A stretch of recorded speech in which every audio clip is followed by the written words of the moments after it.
Miracle astrology நேயர்களுக்கு வணக்கம். இன்று நாம் இந்த ஜோதிட வீடியோவில் பார்க்க போவது ஒரு பழமொழியும் அதற்கு ஜோதிட ரீதியான விளக்கமும்.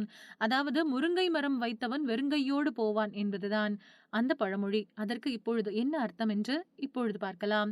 முருங்கை மரம் என்பது புதனை குறிக்கும். நிலையான வருமானம் பிளஸ் தொடர்ச்சியான வருமானம் கிடைக்க ஒருவர் ஜாதகத்தில் சாதகமாக புதன் இணைவு கிரகங்களுடன் சேர்ந்து பாதிப்பை தராமல் இருக்க வேண்டும். இப்போது இந்த பழமொழிக்குள் வருவோம்.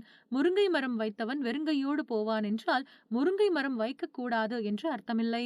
வயதான பிறகு பொதுவாக பேலன்ஸ் கிடைக்க வேண்டும் என்பதற்காக கையில் தடியை வைத்துக் கொண்டு நடப்பார்கள். சிறு வயதிலிருந்து முருங்கை மரம் தரும் கீரைகள், முருங்கைப்பூ, முருங்கைக்காய் போன்றவற்றை சாப்பிடுபவர்களுக்கு இரும்புச்சத்து அதிகமாக உடம்பில் சேர்ந்து வலுவாக இருப்பதால் ஆரோக்கியமாக இருப்பார்கள். வயதான பிறகும் அவர்களுக்கு தடி எதுவும் ஊன்றி நடப்பதற்கு தேவைப்படாது என்பதுதான் இதன் அர்த்தம். காலப்போக்கில் முருங்கை மரம் வைக்கக்கூடாது என்பது போல தவறாக புரிந்து கொள்ளப்பட்டுள்ளது. முருங்கை மரம் வைத்தவன் வெறும் கையோடு போவான் என்கின்ற இந்த வாசகத்தின் அர்த்தம் இதுதான். மீண்டும் வேறு ஒரு ஜோதிட வீடியோவில் சந்திக்கலாம். அதுவரை இணைந்திருங்கள். நன்றி, வணக்கம்.